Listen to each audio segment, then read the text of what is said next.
우리의 삶이 참 코로나 때문에 힘들고 어려워졌습니다. 그리고 힘들고 어려운 삶의 현실 속에 우리 사람들이 놓여 있을 때 아마 사람들은 누구나 다 위로를 받기를 원할 겁니다. 아마 누군가 나의 아픔, 나의 괴로움, 또 나의 힘듦, 그리고 두려움들을 알아주기를 원하는 것. 아마 그것을 싫어할 사람은 없을 겁니다. 이 세상을 살아가는 사람 누구라도 위로받기를 원할 것입니다. 그것을 내색하느냐 안 하느냐의 차이는 있을지언정 우리가 힘들고 어려운 순간 속에서 누군가로부터 위로를 받기를 원하고 또 위로를 갈망하는 것이 우리 사람들이 아닐까라고 생각이 되어집니다. 그러나 우리가 누구나 다 이렇게 위로를 원하지만 실제 우리가 이런 위로를 받기는 참 어려운 것 같습니다. 오히려 위로라는 명목하에서 나를 더 힘겹게 하는 사람들도 적지 않게 있다라는 것이죠. 그리고 이로 인해서 사람들이 그 위로 같지도 않은 위로를 통해서 상처를 받고 또 마음이 상해가지고 사람들이 기피하게 되어지는 그런 안타까운 일들도 벌어지는 것을 우리가 보게 됩니다. 오늘 이 코로나 시대, 정말 2년 가까이가 되어지는 이 코로나 시대, 정말 얼마나 이것이 더 갈지 우리는 한치 앞도 알 수 없는 이 힘겹고 어려운 시대 속에, 현실 속에 우리가 놓여 있습니다. 이런 상황 가운데 많은 사람들이 지치고 정말 힘들어하고 있는 이 순간 누구나 다 위로를 원할 겁니다. 그렇다면 우리는 어디로 가서 위로를 얻을 수 있을까요? 누구로부터 위로를 받아야 될까요? 오늘 이것을 누가복음 말씀을 통해서 우리의 성경적인 해답을, 반응적인 뜻을 우리가 발견하고 또 붙잡을 수 있는 시간이 되기를 간절히 소망합니다. 오늘 본문 누가복음 말씀은 이렇게 시작합니다. 예루살렘에 시므온이라고 하는 사람이 있으니 이 사람은 의롭고 경건하여 이스라엘의 위로를 기다리는 자라라는 말씀으로 오늘 주제 본문의 말씀이, 오늘 설교 본문의 말씀이 시작을 합니다. 예루살렘이라는 이 성읍에 시므온이라는 사람이 살고 있다는 거예요. 근데 우리가 이 시므온이라는 사람이 어떠한 인물인지에 대해서 알 수 있는 것은 그렇게 많지가 않아요. 이 시므온이라는 인물에 대한 기록이 누가복음에만 나와 있기 때문에 다른 복음서에는 시므온이라는 것을 볼 수가 없습니다. 이 누가복음만 이 시므온에 대해서 딱 기록을 하고 있는데요. 그러다 보니까 이 누가복음이 이 시므온이라는 사람이 어떤 사람인지, 또 어떤 삶을 살아왔는지, 어떤 배경, 어떤 성품을 가지고 있었는지, 몇 살인지 이런 것조차도 우리가 알 수 있는 게 하나도 없습니다. 그에 대해서 우리가 알 수 있는 것은 그렇게 많지가 않아요. 그럼에도 불구하고 누가복음 본문의 말씀을 통해서 이 시므온이라는 사람에 대해서 네 가지 특징, 네 가지 하나의 사실들을 성경은 기록하고 있는 것을 우리가 보게 됩니다. 그래서 누가복음 2장 22절 말씀 우리가 함께 보도록 하겠습니다. 누가복음 2장 22절 세 번역의 말씀인데요. 우리가 함께 한 목소리로 공독해 보도록 하겠습니다. 시작. 그런데 마침 예루살렘에 시므온이라는 그 사람은 의롭고 경건한 사람이므로 이스라엘이 받을 위로를 기다리고 있었다. 또 성령이 그에게 임하여 계셨다. 아멘. 자, 오늘 이 25절 말씀을 통해서 시므온이 어떤 사람인가에 대한 몇 가지 특징들, 그것들을 우리가 25절 말씀을 통해서 볼 수 있습니다. 첫 번째로 시므온은 어떤 사람이냐? 그는 의로운 사람이다 라고 얘기하고 있습니다. 의롭다라는 것이 무엇이냐? 쉽게 말하면 착한 사람이라는 거죠. 착한 사람이라는 것이고 선을 행하면서 사는 사람이다라고 우리는 볼 수 있습니다. 그러나 이제 좀 더 구체적으로 본다면 히브리적인 관점에서 율법을 잘 준수하고 이런 관점으로 우리가 볼 수 있겠지만 우리가 단순하게 생각하면 정말 착한 사람이라는 거예요. 착한 사람이라는 것입니다. 그런데 이렇게 착한 사람들은 어떤 특징이 있냐면 악한 시대에 이런 착한 사람들은 참 살기가 어렵다라는 거예요. 힘들어한다라는 것입니다. 그래서 베드로후서 2장 8절 말씀에 보면 이와 같은 말씀이 있습니다. 이거는 이제 롯에 대해서 이제 얘기하고 있는 건데요. 이는 이 의인이 그들 중에 거하여 날마다 저 불법한 행실을 보고 들으므로 그 의로운 심령이 상함이라 라고 얘기하고 있습니다. 의로운 사람들은 시대가 악한 시대 속에 있으면 마음이 상해요. 그리고 이는 상처를 받습니다. 어려움을 받습니다. 시므온이 바로 그와 같은 사람이라는 거예요. 시므온이 살고 있는 이 시대의 방식의 배경이 바로 그와 같아요. 그 시몬이 살고 있는 시대가 어떤 시대입니까? 로마 제국에 의해서 속국화되어진 식민지 시대 속에 있는 시대였습니다. 그래서 이방의 헬라의 문명이 막 물고 들어오는 시대였고, 그와 동시에 또 히브리인들, 유대인들이 자신들의 정통과 그 어떤 순수성을 지키기 위해서 이것이 충돌하던 시대가 시몬이 살던 시대였어요. 그러다 보니까 혼잡스럽고 어떤 세상적인 것들, 조루함으로 이런 것들이 다 뒤섞인, 그리고 헤롯이라는 왕이, 헤롯이라는 사람이 통치하고 있었던 시대였기 때문에 그 헤롯이라는 왕이 되게 포악한 왕이었다라고 얘기를 하고 있거든요. 그러다 보니까 정의가 무너지고 공의가 무너지고 하는 그런 모습들이 시대상에서 반영되어져 있다는 것이죠. 세상의 어떤 권력과 이런 것들이 뒤섞여 있는 그런 시대를 바라보며 힘들어하던 사람, 그것이 바로 시몬이다라고 우리는 이해해 볼 수 있을 것 같습니다. 두 번째 시몬의 특징은 이것입니다. 두 번째는 그는 경건한 사람입니다. 경건한 사람이라는 것이죠. 경건하다는 것은 뭐냐? 단순히 종교활동을 열심히 했다는 것이 아닙니다. 제사를 많이 드렸다는 것을 끝나는 것이 아니라 성경에서 말하는 경건함의 본질은 무엇이냐면 하나님을 경외함에 있다는 거예요. 시므온이 경건한 사람이라는 것은 달리 얘기하면 시므온은 하나님을 경외하면서 사는 사람이었다는 거예요. 그래서 그와 같은 사람들이 우리가 성경에는 몇몇 사람들을 볼 수 있습니다. 대표적인 인물이 요셉과 같은 인물이고 또 다니엘과 같은 인물이죠. 어떻게 보면 이 요셉과 다니엘과 같은 사람들도 시므온과 비슷할 수 있는 건 뭡니까? 시대의 어떤 악함, 어떤 죄에 대한 유혹에 대해서 그런 것 때문에 마음 상하는 의로운 사람이었어요. 의로운 사람이었고 또 그것 때문에 힘들어하던 사람이었습니다. 그럼에도 불구하고 그 힘든 시대 속에서 하나님을 경외하고자 하는 마음을 결코 잃지 않으려고 애썼던 인물들이 요셉과 다니엘이었던 것처럼 시므온도 마치 그와 같은 사람이었다라고 우리가 생각해 볼 수 있다는 것이죠. 한마디로 신약의 요셉, 신약의 다니엘과 같은 사람이 아닐까 우리가 그렇게 한번 추측을 해볼 수 있다는 것입니다. 이처럼 의로운 사람이 악한 시대를 바라보면 마음이 아플 수밖에 없습니다. 시대의 어두움과 그로 인해 힘겨운 사람들을 바라보며 안타까워하는 심령을 가진 사람, 이게 시므온이었을 것이다 라고 우리가 생각해 볼 수 있죠. 경건한 마음 사람이 하나님을 알지 못하는 시대를 바라보며 안타까워하는 것, 그리고 하나님을 알지 못해서 이 세상에 죄가 번영하고 가득한 이것들을 보며 그 죄로 인해서, 죄의 영역으로 인해서 고통당하는 사람들을 보며 안타까워했던 사람이 바로 이 시므온일 것이다 라고 우리는 생각해 볼 수 있다는 거죠. 그래서 우리 하나님의 사람들, 하나님을 경외하는 사람들의 특징이 그거 같잖아요. 뭐 느헤미야도 그렇잖아요. 자신들의 동족이 어려움을 당했다니까 그것 때문에 괴로워하고 힘들어하는 사람, 시므온이 마치 그와 같은 사람일 것이다 라고 우리가 추측해 볼 수 있습니다. 이런 시므온, 이 같은 경건하고 의로운 시므온이 바라는 것이 있었다라는 거예요. 그것은 무엇입니까? 의롭고 하나님을 경외하는 사람이었기 때문에 하나님께 간절히 바라는 바가 있었다는 거예요. 그것은 무엇입니까? 오늘 말씀이 얘기합니다. 이스라엘의 위로를 바랬다라는 거예요.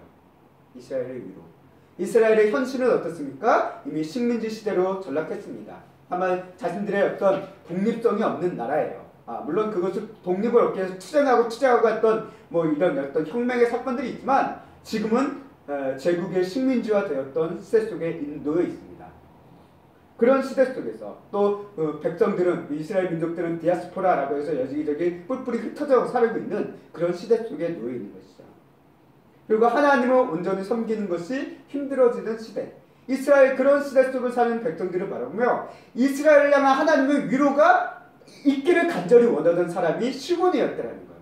단순히 나를 위로해 주세요가 아니라 내 민족, 내 백성, 이 나라를 위로해 주세요라는 마음을 가지고 어떻게 보면 참 그 비전이 큰 사람이죠. 그런 마음을 가지고 있었던 사람이 시몬이다라고 얘기하고 있습니다. 그렇기 때문에 세 번째로 시몬의 특징이 무엇이냐? 그는 이스라엘이 받을 위로를 기다리는 사람이었다는 거예요. 하나님을 경외하며 하나님께서 주실 위로를 기다렸다는 것입니다. 시므온이 하나님의 위로를 기다렸다는 것은 다른 말로 얘기하면 무엇입니까? 그가 하나님께 소망을 두고 있다는 거예요. 우리가 하나님께서 우리를 위로해 주실 것이라고 생각한다면 그 마음 앞에는 뭐가 전제가 되어 있냐면 하나님께서 우리에게 주실 소망이 있다는 생각이 있기 때문에 위로를 기다린다는 거예요. 안 그러면 하나님의 위로를 기다릴 이유가 없죠. 우리가 기도하는 이유가 무엇입니까? 하나님께서 도와주실 것이라는 것을 우리가 기대하기 때문에, 소망하기 때문에 기도를 하는 것이잖아요. 시몬도 마찬가지다. 하나님을 믿기 때문에, 또 하나님께서 역사하실 것을 소망하기 때문에 하나님의 위로를 기다렸다는 것입니다. 하나님께 소망을 두지 않는 사람은 결코 하나님의 위로를 기다리지도 않고 기다릴 수도 없습니다. 이 같은 시므온에게 오늘 하나님께서 응답을 하십니다. 어떻게 응답을 하십니까? 오늘 시므온의 이름의 뜻이 있어요. 그게 뭐냐면 하나님께서 응답하신다라는 뜻이에요. 이 이름의 뜻입니다. 그래서 그 이름 그대로 하나님께서 응답을 주셨어요. 이와 같은 응답을 주십니다. 누가복음 26절 말씀 함께 읽어보도록 하겠습니다. 시작. 그가 주의 그리스도를 보기 전에는 죽지 아니하리라 하는 성령의 지시를 받았더니. 아멘. 하나님께 응답을 받았어요.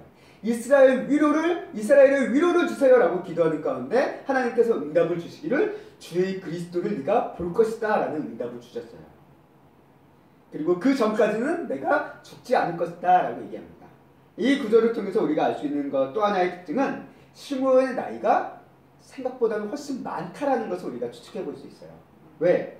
죽음을 바라보고 있는 노년이기 때문에 이런 표현이 나왔겠죠. 죽기 전까지는 네가 그리스도를 만나기 전까지는 네가 죽지는 않을 것이다 라고 얘기하신 것을 봐서는 시몬의 나이가 어떻게 보면 죽음을 바라보고 있는 그런 나이일 것이다 라고 우리가 추측을 해볼 수 있다는 것이죠. 결국 이 네 가지 특징을 통해서 우리는 시몬이 어떤 인물인가라는 하나의 인물상을 한번 그려볼 수가 있습니다. 그는 오랜 세월을 살아왔어요. 몇 살을 살았는지 모르지만 죽음을 안뚝 정도로 오랜 세월을 살아왔습니다. 그 오랜 세월을 살아오면서 그가 경험한 것은 무엇입니까? 악한 세대를 경험했어요. 공의가 무너지는 세대를 살아왔습니다. 죄가 점점 많아지는 시대 속을 살아왔습니다. 그런 힘든 시대 속에서 하나님의 의로운 삶을 살고 하나님의 백성으로서 의로운 삶을 살고 하나님을 경외하고자 많은 마음을 지키고 애쓰며 살아왔던 사람이 시몬이었다라고 우리는 알 수 있다는 거죠. 하나님을 경외하지 않던 그 시대 속에서 하나님을 경외하는 삶을 살고자 하는 인물, 그것이 바로 시몬이다라고 오늘 누가복음 말씀을 통해서 우리가 발견해 볼 수 있습니다. 우리가 알다시피 이처럼 수많은 사람들과 다른 방식으로 살아간다는 것은 결코 쉬운 일이 아닙니다.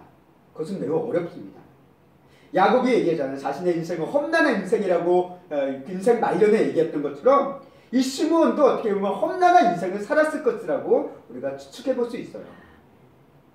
얼마나 그가 자신의 의로움과 또 하나님을 경외하고자 하는 그 마음을, 신앙을 지키기 위해서 많은 아픔과 힘듦과 낙심함과 괴로움을 경험했을 것이다 라고 우리는 상상해 볼 수 있다는 것이죠.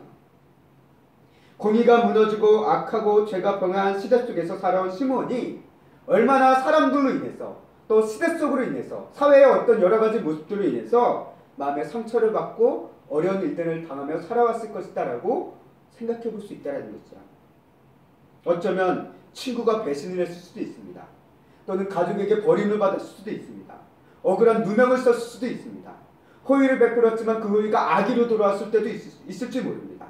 또 혼자 깨끗한 척한다고 비난과 손가락질을 당했을지도 몰라요.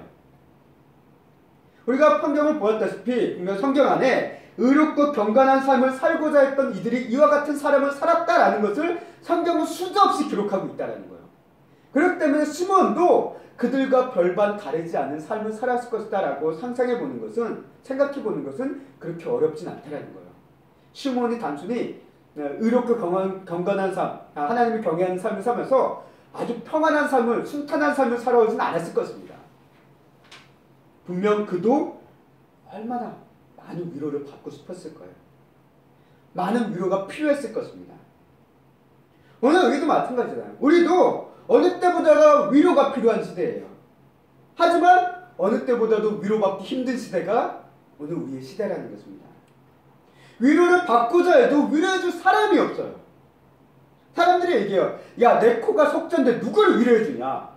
내가 차라리 위로를 받고 싶다라고 얘기하는 사람이 많을지언정 남들에게 위로해줄 수 있는 사람은, 진정으로 위로해줄 수 있는 사람은 그렇게 많지 않다라고 저는 생각이 되어집니다. 누구나 위로를 받기 원합니다. 하나님의 위로가 나에게 임하기 원합니다. 세상이 주지 못하는 하나님의 위로를 통해 힘을 얻기를 바라고 있는 것. 어떻게 보면 우리 신앙인들의 마음이죠. 그런 시므온에게 하나님께서는 응답을 주셨고 또 위로에 대한 응답이 무엇이었습니까? 천군 천사가 몰려와서 이 불의한 나라 로마 제국을 무너뜨리고 아마 이스라엘이라는 이 나라 이 가나안 땅 예루살렘 성전을 회복하고 헤롯 왕을 쳐 죽이고 하는 그런 놀라운 어떤 초월적인 기적이 일어났을까요? 세상의 우상들이 다 불파버리고 다른 종교가 다 무너지고 오직 하나님만이 막 세상에 드러나는 그런 일이 일어났을까요? 갑자기 천국이 임해서 천사들이 나타나서 막 세상을 다스리는 세상에 막 등장하는 그런 일이 일어났을까요? 아니요. 하나님께서 보여주신 응답은 그런 게 아니었습니다. 하나님께서 시므온에게 보여주신 응답은 무엇이었습니까? 한 명의 작은 아기를 보여주셨어요. 어린 아이 나마 하나를 보여줬습니다. 시므온이 성전에 들어가 보니까 어떤 부부가 아이 하나를 데려왔다는 거예요. 그래서 27절 말씀에 이렇게 얘기합니다. 27절 말씀에 성령의 감동으로 성전에 들어가매 마치 부모가 율법의 관례대를 행하고자 하여 그 아기 예수를 데리고 오는지라. 아멘. 어떻게 보면 흔하디 흔한 어린 아이 남자 하나를 봤다라는 거예요. 아마 이 아기가 예수님 하나만 있었지는 않았을 것 같아요. 예수님 외에 다른 아기들도 있었을 것이라고 저는 생각이 돼요. 왜? 그 시기에 이 마리아만 애를 낳진 않았을 거 아니에요. 다른 누군가도 애를 낳았을 거예요. 거기에 맞춰서 또 이제 할례를 받기 위해서 어떤 정결례를 행하기 위해서 올라온 사람들이 다른 사람도 있었을 것이라고 저는 생각이 되어집니다. 그런 여러 아이 가운데 이 시므온이 이 아이 마리아와 요셉이 데려온 이 아이 예수를 바라보며 이렇게 얘기합니다. 뭐라고 얘기합니까? 3절 말씀 함께 읽도록 하겠습니다. 시작. 내 눈이 주의 구원을 보았사오니. 아멘. 시므온이 얘기해요. 아기를 바라보며 이스라엘의 위로 주 그리스도 메시아 되신 아기를 내가 보았다라고 고백을 합니다. 우리 사람들이 아기를 보면 종종 이런 얘기를 하잖아요. 어떤 돌잔치라든가 뭐 이런 잔치를 할 때 아기를 바라보면서 얘기합니다. 야, 이 아기 참 장군감이다. 야, 이 아기 참 미스코리아감이다. 라는 식으로 이야기를 덕담을 하는 거죠. 하잖아요. 왜 그럽니까? 아기가 보니까 뭔가 좀 좋아 보이는 거예요. 그러니까 좋은 얘기를 해주는 거죠. 근데 이 아기를 바라보고 시므온이 이런 관점에서 아기를 바라보면서 이렇게 얘기를 했을까요? 야, 이 아기를 보니까 이게 메시아감이네! 라는 느낌이 들어서 이런 얘기를 한 걸까요? 그렇지 않습니다. 아니 도대체 시므온은 이 아기 예수를 바라보며 도대체 뭘 보고 이 아기 예수가 주의 구원이다 라고 이야기를 한 걸까요? 어떻게 그런 얘기를 할 수 있었던 걸까요? 아기 예수님에게 어떤 특징이 있었을까요? 뭐 어떤 신적인 어떤 표징이 있었을까요? 그래서 예수님 얼굴에 딱 보면 나 예수 그리스도라고 이름 써 있었을까요? 아니에요. 아무것도 없는데 남들이 보기엔 똑같은 얘기예요. 그런데 이 아기 예수를 바라보며 시몬이라는 사람은 얘기하는 거예요. 아, 내 눈이 주의 구원을 보았습니다 라고 얘기합니다. 어떻게 시몬은 이 아기 예수를 향해 이런 얘기를 할 수 있었던 걸까요? 우리가 시몬이 아기 예수님을 만나는 과정 속에 가장 중요한 역할을 하신 분이 있다는 것을 놓쳐서는 안 됩니다. 그건 뭐냐면 오늘 25절 말씀, 우리 25절부터 35절까지 말씀을 쭉 보다 보면 시므온을 향해 하나님 함께 하시는 분이 있습니다. 그리고 이끄신 분이 있습니다. 그래서 표현해 보면 25절 말씀 얘기합니다. 성령이 그 위에 계시더라. 26절에서 얘기합니다. 성령의 지시를 받았더니. 27절에 얘기합니다. 성령의 감동으로 성전에 들어가매 라고 얘기하고 있습니다. 바로 성령의 인도하심에 따라 그것을 알게 됐다는 거예요. 달리 얘기하면 시몬은 성령의 사람이었습니다. 시몬은 그냥 성전에 노상 죽치고 있던 사람이 아니에요. 집에 있다가 성령이 인도하심에 따라 성전에 따라와 봤더니 예수님을 만났다는 거죠. 성령의 인도하심에 따라 예수님을 만나고 성령의 깨닫게 하심을 따라 이 아기 예수가 평범한 그냥 한 남자아이가 아니라 하나님께서 이 세상에 보내신 위로다라는 것을 알게 되었다라는 거예요. 깨닫게 되었다라는 거예요. 이게 중요하다는 겁니다. 성령의 깨닫게 하심이 없으면 우리는 예수님을 하나님의 위로라라고 결코 생각하지 않습니다. 성령이 깨닫게 해주심이 없으면 아기 예수는 그냥 평범한 아기에 불과한 거예요. 아무것도 아닌 아기예요. 성령이 깨닫게 해주심이 없으면 예수는 하나님의 아들이 아니라 그냥 목수의 아들이에요. 그게 시몬이 바라볼 수 있는 예수였습니다. 근데 시몬은 이 성령의 깨닫게 하심을 은혜가 있었기 때문에 이 아기 얘기를 보는 순간 이거는 평범한 얘기가 아니라 하나님의 위로로서 메시아로서 이스라엘을 위로하기 위해 오신 메시아 예수 그리스도다라고 시몬은 그것을 알게 되었다는 거예요. 그래서 내가 주님의 구원을 보았다라고 외치고 있는 것을 오늘 보게 됩니다. 오늘 우리도 마찬가지입니다. 우리가 오늘 성탄절을 통해서 아기 예수님을 생각하며 그분을 감사하고 축하하는 이유가 뭡니까? 우리는 이 아기 예수님이 우리에게 위로를 주시기 위해 오셨음을 믿기 때문에 그래요. 근데 우리가 어떻게 그것을 믿습니까? 뭘 보고 믿습니까? 무엇 때문에 믿습니까? 성령님께서 믿게 해주셨기 때문에 그래요. 내가 한번 믿어볼까 해서 믿은 게 아니에요.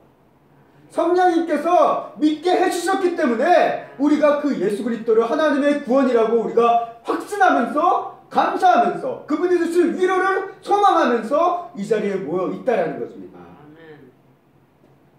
그 전까지 성령님의 이렇게 깨닫게 하시고 인도하심이 있기 전까지는 우리는 아기 예수를 하나님의 위로라고 생각하지 않았어요. 하나님의 예수를 믿지 않습니다. 그죠? 우리랑 상관없는 남의 얘기예요. 남의 집 얘기예요. 그러면서 남의 집 얘기를 왜 이렇게 축하해주나라고 이야기하기도 했던 사람이 우리들입니다. 그러나 성령의 깨닫게 하심이 있는 순간부터 우리는 남의 얘기가 아니라 우리를 향한 하나님의 위로이신 예수 그리스도다라고 우리는 이제 믿기 시작했다는 것이죠. 시몬이 바로 그걸 모습을 우리에게 보여줍니다. 그래서 우리가 지금 이 자리에 있고 힘들고 괴로울 때마다 예수님을 의지하며 기도하는 이유가 그 원동원인이 바로 여기에 있다는 것이죠. 성령의 깨닫게 하심, 인도하심이 있었기 때문에. 그래서 마태복음 5장 4절 말씀 우리가 알고 있는 팔복 중에 하나죠. 애통하는 자는 복이 있나니 그들이 위로를 받을 것이며 라고 합니다. 애통하는 자는 복이 있대요. 위로를 받을 거기 때문에. 무슨 위로를 받습니까? 하나님의 위로를 받는 거예요. 예수 그리스도는 하나님의 위로를 받기 때문에 애통하는 자에게 복이 있을 수 있다는 것입니다. 또 사도 바울도 하나님에 대해서 이렇게 표현합니다. 뭐라고 얘기하냐면 고린도서 7장 6절 말씀에 얘기합니다. 낙심한 자들을 위로하시는 하나님이라고 표현하고 있어요. 낙심한 자들을 위로하시는 하나님. 우리를 향한 하나님의 다양한 표현이 있지만 사도 바울은 얘기하는 거예요. 힘들고 위로가 시대가 필요한 이들을 향해 낙심한 자들을 위로하시는 하나님이 계신다라고 우리에게 얘기하고 있다는 거예요. 그런데 이러한 표현은 사도 바울이 개인적으로 만든 표현이 아니에요. 이미 구약에서부터 이어져 온 표현이라는 것입니다. 그래서 이사야서 말씀 66절 13절 말씀을 함께 읽겠습니다. 시작. 어머니가 자식을 위로함 같이 내가 너희를 위로할 것인즉 너희가 예루살렘에서 위로를 받으리니 아멘. 하나님께서 얘기하는 거예요. 어머니가 자식을 위로하듯이 내가 너희를 위로할 것이다. 하나님은 위로해 주시는 분입니다. 하나님은 우리를 위로해 주시는 분. 그리고 그 위로를 예수 그리스도를 통해서 우리에게 위로해주고 계신다라고 성경은 얘기합니다. 그렇다면 이렇게 하나님의 위로로 오신 이 아기 예수님, 이 아기 예수님이 그분이 어떻게 우리를 위로해 주시는 거예요? 위로해 주시는 걸까요? 이분이 하나님의 위로라고 한다면 어떤 식으로도 우리를 위로를 해주셔야 될 거 아니에요? 어떻게 위로를 해주실까요? 그래서 대해서 세 가지로 우리가 생각해 볼 수 있습니다. 첫 번째, 우리 함께 읽어보도록 하겠습니다. 시작. 예수님은 세상과 우리의 인생에 하나님의 은혜의 빛을 비춰주심을 통해 위로해 주십니다. 아멘. 누가복음 2장 32절 말씀에 얘기합니다. 이방을 비추는 빛이요 주의 백성 이스라엘의 영광이니이다 라고 시므온이 찬양하는 것을 우리가 보게 돼요. 하나님은, 예수님은 위로의 빛이라는 거예요. 그리고 또 사도 요한이 그 예수님을 이렇게 표현하죠. 1장 9절 말씀, 참빛 곧 세상에 와서 각 사람에게 비추는 빛이 있었나니 라고 얘기합니다. 하나님의 빛, 하나님의 이 빛은 각 사람에게 비춘다는 거예요. 그냥 모든 사람의 뭉뚱그려서 하나 딱 비추는 것이 아니라 한 사람 한 사람 한 사람 한 사람들에게 각각 비춘다는 거예요. 위로의 빛이 이와 같이 우리에게 비춰준다는 것입니다. 예수님을 통해 예수님은 우리에게 하나님의 은혜롭고 거룩한 그 사랑의 빛을 비춰주신다는 것입니다. 이를 통해 우리에게 어두운 눈을 밝혀주시는 거예요. 우리의 죄와 허물을 볼 수 있게 만들어줍니다. 그리고 어둡고 낭망하는 그 인생에게 밝은 소망의 빛을 비춰주셔서 우리의 어둠을 밝혀주신다는 거예요. 내가 어둠 속에 있다고 생각되었을 때 하나님께서는 이렇게 은혜의 빛을 비춰주심으로 우리를 위로해 주신다는 것입니다. 시므온이 만난 이 예수님, 아기 예수님은 시므온의 아기 예수님을 만나는 순간 자신의 인생과 그리고 세상에 이와 같은 하나님의 은혜의 빛이 비춰주는 것으로 느껴졌던 것으로 저는 생각이 되어집니다. 그래서 얘기하는 거예요. 빛이 비춰졌다라고. 어두운 세상, 지금까지 내가 어둠밖에 안 보이는 그 세상, 그 인생 속에 하나님의 구원의 빛, 위로의 빛이 지금 임했다라고 시므온은 노래하고 있지 않나라고 저는 생각이 되어집니다. 두 번째 예수님의 위로는 이와 같습니다. 함께 읽겠습니다. 시작. 예수님은 세상과 우리를 향한 표적이 되심을 통해 우리를 위로해 주십니다. 네, 오늘 시므온이 자신의 찬양의 얘기 가운데 얘기해요. 사람들을 흥하게 하고 망하게 하고 또 걸리게 하는 비방받는 표적으로 세움을 받았다라고 얘기하는 바가 있습니다. 표적이 되셨다라고 합니다. 이 표적은 무엇입니까? 우리가 알고 있는 예수님의 십자가입니다. 예수님의 십자가. 예수님은 이 십자가 사건을 통해서 사람들을 패하게 하고 흥하게 하며 또 비방을 받는 표적이 되셨습니다. 그래서 고린도전서 1장 17절 말씀이 얘기합니다. 함께 읽겠습니다. 시작. 십자가의 도가 멸망하는 자들에게는 미련한 것이요 구원을 받는 우리에게는 하나님의 능력이라. 아멘. 십자가가 바로 이런 겁니다. 멸망하는 자들은 미련한 거예요. 그 비방하고 그것에 대해서 패하고 하는 그런 거예요. 그러나 구원을 받은 우리에게는 하나님의 능력, 흥하게 하는 능력이다라고 우리는 얘기하고 있습니다. 또 23절 24절 고린도전서 1장 23절 24절 말씀도 함께 읽겠습니다. 시작. 우리는 십자가에 못 박힌 그리스도를 전하니 유대인에게는 거리끼는 것이요 이방인에게는 미련한 것이로되 오직 부르심을 받은 자들에게는 유대인이나 헬라인이나 그리스도는 하나님의 능력이요 하나님의 지혜이라. 아멘. 그러니까 18절 말씀과 동일한 맥락의 말씀입니다. 그걸 좀 더 풀어서 표현한 것이죠. 그래서 부르심을 받은 자에게는 십자가가 능력이고 흥하게 하는 것이지만 믿지 않는 자들에게는 그냥 미련한 것이고 어리석은 것이다 라고 보여진다는 것이죠. 이처럼 예수님의 십자가의 표적을 통해 믿지 않는 자들과 믿는 자들이 구별되어지는 표적이 되는 것이에요. 그리고 예수님의 이 십자가의 사건이 위로가 필요한 이들에게 하나님의 위로로서 우리의 심령 가운데 우리의 삶 가운데 임하게 되어지는 것을 우리는 경험하게 된다는 것입니다. 이렇게 이사야서 53장 5절 말씀이 이야기합니다. 함께 읽겠습니다. 시작. 그가 찔림은 우리의 허물 때문이요 그가 상함은 우리의 죄악 때문이라. 그가 징계를 받음으로 우리는 평화를 누리고 그가 채찍에 맞음으로 우리는 나음을 받았도다. 우리가 이 말씀 예수님의 십자가의 사건을 떠올리면서 그거로 인해서 그 사실을 깨닫게 되어지고 정말 내가 죄인이고 내가 그런 죄인은 나를 위해서 죽으신 예수님의 십자가를 깨닫게 되는 순간 그거를 통해서 위로를 받고 하나님께로 감사하며 나왔던 믿음의 사람들이 정말 많은 것을 우리가 볼 수 있습니다. 아니 우리 자체가 그럴 것입니다. 성경은 늘 그와 같은 사람들의 역사였어요. 기독교의 역사는. 이렇게 성령의 깨닫게 하심이 임했을 때 우리는 예수님의 십자가의 이 사건을 통해 놀라운 위로를 경험하는 것을 받는 것을 우리가 경험하게 되었고 또 많은 신앙의 사람들이 그것을 이야기하고 있음을 볼 수 있습니다. 한결같이 그것을 얘기해요. 다른 거로 위로를 받은 것이 아니라 예수님의 십자가의 사건이 나를 위로해 주었다라는 것을 늘 얘기합니다.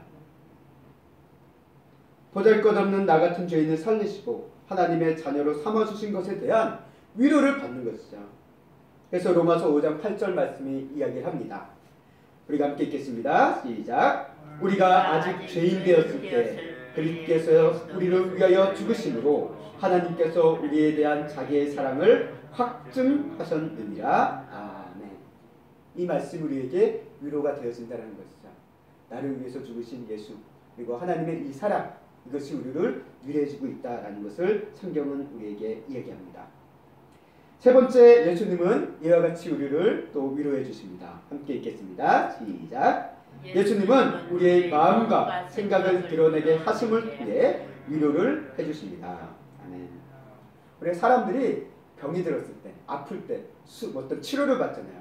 특히 외과적 치료를 받을 때 어떻습니까? 막 자르고 째고 뭐 하는 그런 이렇게 아픈 과정들이 있잖아요.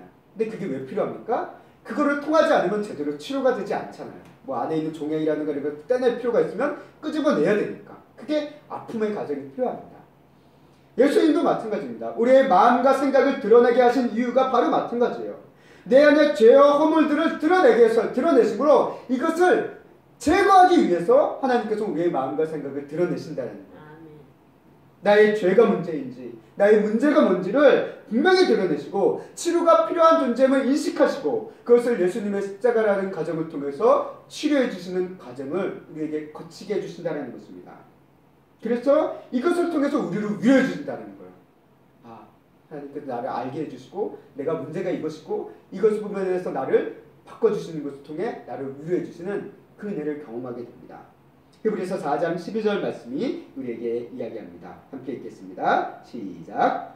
하나님의 말씀은 살아있고 활력이 있어 좌우에 날선 어떤 검보다도 예리하여 혼과 영과 및 관절과 골수를 찔러 쪼개기까지 하며 또 마음과의 생각과 뜻을 판단하니.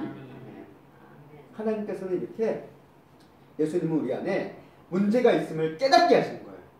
그리고 그것을 해결할 수 있는 길을 또한 보여주시고 또 그것을 예수님의 십자가의 능력, 보혈의 능력을 통해서 해결해 주심을 통해 우리에게 위로를 주신다라는 사실입니다.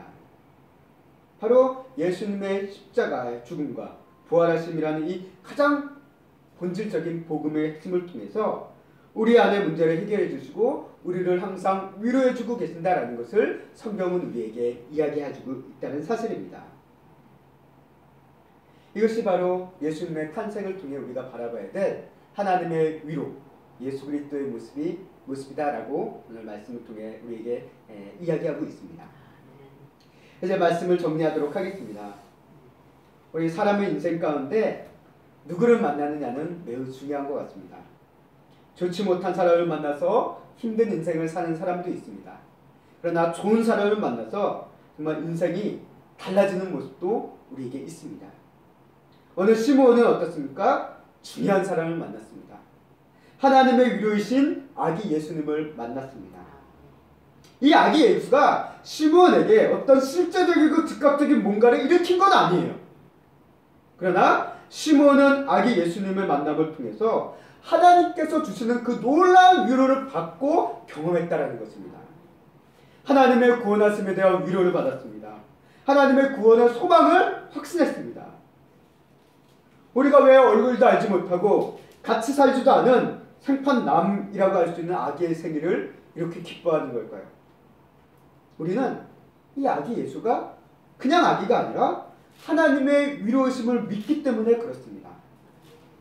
예수님을 통해 하나님의 위로가, 하나님의 사랑이, 하나님의 은혜가 우리에게 올 것임을 믿기 때문에 우리는 그 예수님의 탄생을 기뻐하는 것입니다. 그리고 이런 우리를 향해 하나님께서는 위로해 주시고자 한다는 사실입니다. 예수님이라는 하나님의 위로를 만나게 하심을 통해 우리의 삶에 하나님의 위로의 은혜가 흘러갈 수 있도록, 임할 수 있도록 우리를 인도해 주고 계신다는 사실입니다. 시므온이 하나님의 위로이신 예수님을 성령의 인도하심에 따라 만난 것처럼 우리도 성령의 인도하심에 따라 하나님의 위로이신 예수님을 만나기를 주님의 이름으로 간절히 소망합니다. 아멘. 세움교회 성도 여러분, 2021년 한 해 힘든 시간을 모두가 보내왔습니다. 또 이것이 얼마나 더 갈지를 우리는 알지 못합니다. 그러나 위로가 절실히 필요한 시간이었다는 것은 분명한 사실입니다. 오늘 성탄절을 맞이해서 하나님의 위로이신 예수님을 우리가 또 다시 만나기를 원합니다. 힘겨운 삶 속에 위로가 필요한 우리에게 세상이 주는 위로가 아닌 하나님이 주시는 그 놀라운 위로를 통해 힘을 얻고 나아갈 수 있는, 우리 또 새해를 바라보면 힘차게 나아갈 수 있는 우리 세움교회와 또 가정과 또 우리 성도들의 삶의 일터가 될 수 있기를 주님의 이름으로 간절히 소망하고 축원합니다.